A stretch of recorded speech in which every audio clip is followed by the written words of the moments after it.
Você viu essa notícia? Pois é, parece que o jogo virou. A deputada federal Carla Zambelli, aquela que adorava posar como bastião da moralidade e da luta contra o sistema, agora está do outro lado das grades. E não é no Brasil, é na Itália. O Ministério Público italiano deu parecer favorável à extradição dela para o nosso país. E isso, meus amigos, é mais do que uma simples notícia policial. É um retrato perfeito de uma elite política da extrema-direita que sempre acreditou estar acima da lei, acima do povo e até acima da própria Constituição. E é sobre isso que eu quero conversar hoje. A queda de mais um ícone do bolsonarismo e o que essa história revela sobre o projeto político que quase destruiu o Brasil. Porque, convenhamos, a mídia tradicional já começou a moldar o discurso. Vai ter quem diga que é perseguição. Vai ter quem tente transformar a prisão de Zambelli em um martírio político. O discurso já está pronto. Coitadinha, presa injustamente, vítima do sistema.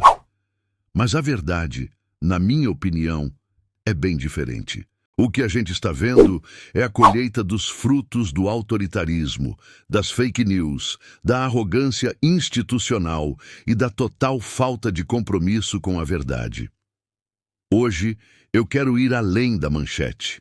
Eu quero te mostrar o que está por trás dessa extradição, o que significa para a política brasileira e por que ela expõe o verdadeiro rosto de um movimento que usou a bandeira do patriotismo para acobertar crimes, espalhar desinformação e atacar as instituições que sustentam a democracia. Carla Zambelli sempre se vendeu como uma defensora da liberdade, da justiça e da família brasileira. Mas o que a gente vê agora é alguém que fugiu do país, tentou se esconder atrás de uma suposta cidadania italiana e, no fim, foi parar na lista da Interpol. O tipo de lista onde vão os que acham que podem brincar com a lei. A ironia é enorme. Aquela que dizia que quem não deve não teme, agora teme o próprio retorno ao Brasil. E o mais interessante é como a direita tenta apagar essa parte da história.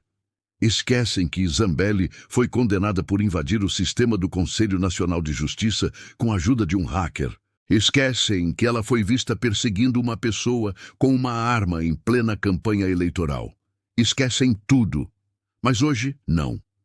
Hoje nós vamos relembrar, analisar e entender como essa história mostra, mais uma vez, que o bolsonarismo sempre foi um projeto de poder baseado em mentiras, privilégios e irresponsabilidade. Então, o que aconteceu foi o seguinte. Depois de ser condenada pelo Supremo Tribunal Federal a 10 anos de prisão, Carla Zambelli, uma das figuras mais caricatas e ao mesmo tempo perigosas do bolsonarismo, resolveu fugir do país. Ela tentou se abrigar nos Estados Unidos, provavelmente acreditando que o amiguinho Eduardo Bolsonaro abriria as portas para ela. Afinal, foi assim que a extrema-direita se comportou nos últimos anos, com a certeza de que bastava ter um sobrenome, uma conexão ideológica ou uma bandeira verde e amarela para estar acima da lei. Só que o mundo real não funciona assim. Os Estados Unidos não quiseram se comprometer com alguém condenada por um crime digital contra o sistema judiciário de outro país. E lá foi ela tentar a sorte na Itália, alegando uma cidadania italiana que, pelo visto, só existia na cabeça dela. E aí vem o ponto crucial.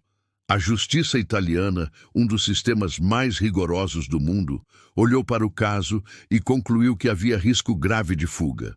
Ou seja, nem lá acreditaram na narrativa de perseguição política que o bolsonarismo tanto adora usar. Zambelli acabou presa nos arredores de Roma e, ironicamente, foi parar numa penitenciária feminina. A mesma pessoa que dizia que no Brasil o sistema prisional era muito mole com os bandidos. Agora vive sob o rigor europeu, reclamando de maus tratos e implorando para voltar para o país que tanto criticava.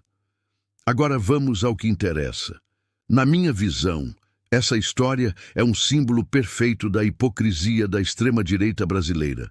Porque não é só sobre uma deputada fujona. É sobre um grupo político inteiro que construiu sua imagem pública baseada em mentiras, bravatas e moralismo seletivo. Eles diziam lutar pela lei e pela ordem, mas invadiram sistemas judiciais, tentaram fraudar eleições, espalharam fake news sobre vacinas e ainda se achavam defensores da pátria.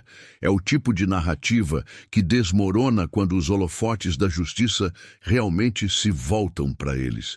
E o mais interessante é que esse caso não é isolado. Lembra do Fabrício Queiroz? Lembra dos escândalos envolvendo rachadinhas, das fake news do gabinete do ódio, da tentativa de desacreditar a urna eletrônica e até da tentativa de golpe depois das eleições? É a mesma cartilha, a mesma lógica, a mesma estratégia. Gritar, perseguição política toda vez que a justiça faz o seu trabalho. E é justamente aí que mora o perigo, porque essa retórica de vítima, de coitadinho do patriota perseguido, é o combustível da desinformação. O que me chama a atenção também é como a grande mídia trata o assunto. A narrativa dominante é sempre a do espetáculo, a deputada fujona, a prisão cinematográfica, a extradição polêmica. Mas quase ninguém fala do verdadeiro dano institucional que essa gente causou ao país. O ataque de Zambelli, junto com o hacker Walter Delgatti, ao sistema do Conselho Nacional de Justiça, não foi uma brincadeira de adolescente rebelde. Foi uma tentativa séria de sabotar as instituições democráticas, criando um falso mandado de prisão contra um ministro do Supremo, o Alexandre de Moraes. Isso é crime contra o Estado de Direito. É subversão. E o silêncio seletivo da mídia sobre o impacto disso mostra o quanto ainda temos uma elite comunicacional que prefere o entretenimento à responsabilidade.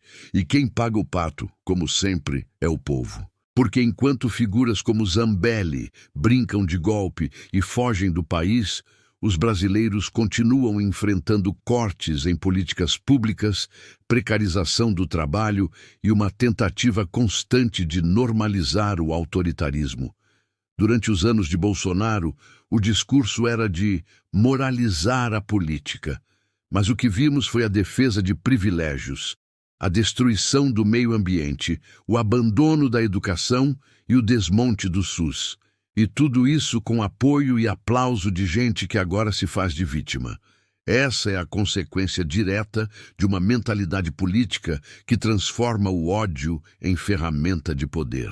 A mesma Carla Zambelli, que um dia perseguiu uma pessoa na rua com uma arma na mão, em plena eleição, desrespeitando a lei eleitoral e colocando vidas em risco, agora fala em cerceamento de defesa. E a mídia ainda dá espaço para esse tipo de narrativa? É de se espantar. Mas, de novo, é a mesma tática. O agressor se faz de vítima, o opressor se faz de perseguido e o projeto autoritário tenta se vestir de democracia. O Ministério Público italiano, ao dar parecer favorável à extradição, mostrou que a justiça internacional não compra essa narrativa da extrema-direita brasileira. Mostrou que, fora da bolha bolsonarista, ninguém acredita nessa conversa fiada de perseguição política. O mundo inteiro assistiu aos ataques de 8 de janeiro, à destruição dos 3 poderes e ao comportamento de figuras como Zambelli e percebeu o que realmente estava acontecendo. Um movimento antidemocrático que tentou rasgar a Constituição em nome de um projeto de poder pessoal e autoritário. E é justamente por isso que eu digo, essa extradição é muito mais simbólica do que parece. É a demonstração de que o discurso de impunidade e arrogância que marcou a extrema-direita começa a ruir. Não importa o país, não importa a bandeira. Quem atenta contra a democracia mais cedo ou mais tarde enfrenta as consequências. O que me preocupa é ver parte da sociedade ainda tentando relativizar isso, dizendo que é muito tempo de prisão, que o STF exagerou, que ela só estava brincando. Brincando? Invadir o sistema do Conselho Nacional de Justiça? forjar um mandado de prisão contra um ministro, isso não é brincadeira. Isso é crime. E quando o Estado democrático de direito é atacado, a resposta precisa ser firme. Porque se a gente começa a tolerar esse tipo de atitude, amanhã qualquer um pode achar que pode fazer o mesmo. E aí, meu amigo, o caos é completo. A grande questão é: o que essa extradição significa para o futuro da política brasileira? Na minha visão, é um divisor de águas. Mostra que o poder judiciário brasileiro tem respaldo internacional, mostra que a era da impunidade dos patriotas de ocasião está chegando ao fim. E, acima de tudo, mostra que o mundo está de olho no Brasil e não vai mais tolerar o avanço do autoritarismo disfarçado de patriotismo. Então, para resumir, essa notícia não é apenas sobre a extradição de Carla Zambelli, não é sobre uma deputada que fugiu da justiça ou uma figura polêmica do bolsonarismo sendo pega fora do país. Essa notícia é sobre o colapso moral e político de uma extrema-direita que acreditou poder transformar o Brasil em seu quintal particular.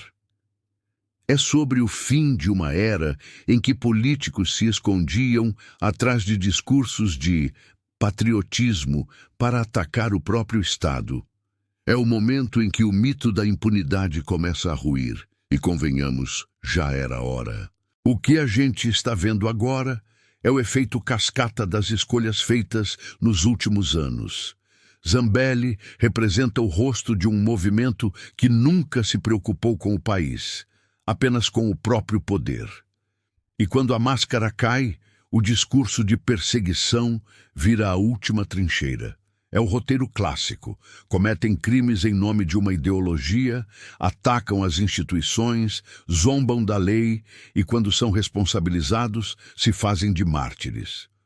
O problema é que, dessa vez, nem o resto do mundo comprou essa farsa.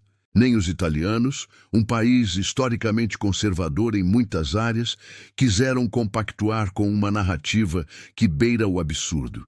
E é importante deixar claro: o que está em jogo aqui não é a vitória de um lado político sobre o outro. O que está em jogo é o respeito à lei, à democracia e à verdade.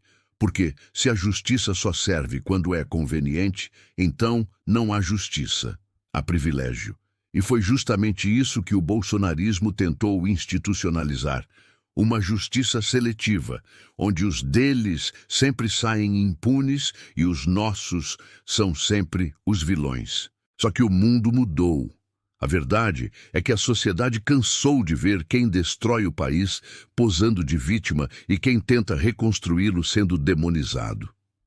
Essa extradição tem um peso simbólico enorme, porque mostra que a democracia ainda respira, mesmo depois de tudo o que tentaram fazer contra ela. Mostra que o Estado brasileiro, com todas as suas falhas, ainda tem força para exigir que seus condenados enfrentem as consequências. E, talvez o mais importante, mostra que a justiça não se dobra a ameaças, a milícias digitais ou a discursos inflamados de ódio. Mas há algo mais profundo aqui. A prisão e possível retorno de Zambelli ao Brasil evidenciam uma crise ética dentro da própria direita brasileira. Até os bolsonaristas mais fervorosos já não sabem mais como defendê-la. Eles se dividem entre os que tentam minimizar os crimes e os que simplesmente fingem que ela nunca existiu. É a velha tática da conveniência. Quando o aliado cai, o grupo se dissocia. E isso revela o que sempre esteve por trás do discurso moralista da extrema-direita. Um vazio ético, uma ausência total de compromisso com o outro e uma incapacidade crônica de assumir responsabilidades. Agora, o que me parece mais revelador é a reação do próprio campo político da direita no Brasil. Em vez de fazer uma autocrítica, o que a gente vê é um festival de cinismo. Líderes partidários como Sóstenes Cavalcanti dizem que é perseguição ideológica. Mas me diga, desde quando invadir o sistema do Conselho Nacional de Justiça é uma questão ideológica? Desde quando fabricar mandado de prisão falso é liberdade de expressão? Essa inversão moral é perigosa, porque ela tenta normalizar o crime político e o desrespeito às instituições. E se a gente permite isso, abrimos a porta para que novos Zambellis surjam, com novas armas e novas mentiras. A verdade é que, se queremos um país realmente democrático, precisamos parar de confundir liberdade com licença para o crime. Liberdade é poder se expressar, discordar, criticar, propor mudanças. Não é poder invadir sistemas judiciais, ameaçar juízes, armar civis e espalhar medo em nome de um projeto autoritário. E é por isso que essa decisão da justiça italiana é tão importante. Ela mostra que o mundo civilizado entende essa diferença. Agora, cabe ao Brasil entender também. Porque não adianta trazer Zambelli de volta se a sociedade continuar tratando o autoritarismo como opinião política. Não é opinião defender golpe. Não é opinião invadir sistema judicial. Não é opinião perseguir alguém com arma em punho. Isso é crime, e crime precisa ser punido. Só assim a democracia se fortalece. E aqui vai a reflexão que eu quero deixar para você. Quantas vezes a gente já viu políticos da extrema-direita fugirem das próprias consequências e ainda assim posarem como vítimas? Quantas vezes a grande mídia tentou suavizar, dizendo que foi um erro, foi um excesso, foi um momento de emoção? Pois é, só que chega uma hora em que o discurso não segura mais a realidade. E a realidade é que o projeto de poder da extrema-direita fracassou. Fracassou moralmente, politicamente e agora juridicamente. Fique de olho. Não aceite tudo o que te contam. Questione sempre. O que parece defesa da liberdade, muitas vezes é só a máscara de quem quer tirar a sua. E quando você vir alguém dizendo que a justiça persegue os conservadores, lembre-se de olhar os fatos. Justiça não persegue, justiça age. E quem tem culpa, responde. É simples, mas eu quero saber a sua opinião. O que você acha disso tudo? Você acredita que a extradição de Carla Zambelli pode marcar o início de uma virada na política brasileira? Deixa aqui nos comentários o que você pensa. E se você concorda com essa análise, não esquece. Deixa o seu like, se inscreve no canal e compartilha esse vídeo para a gente furar a bolha e mostrar que o Brasil não é terra sem lei. Porque, no fim das contas, essa história toda serve para lembrar uma coisa: ninguém está acima da Constituição. E quem brinca com a democracia, mais cedo ou mais tarde, descobre que a justiça não esquece. O Brasil é dos brasileiros.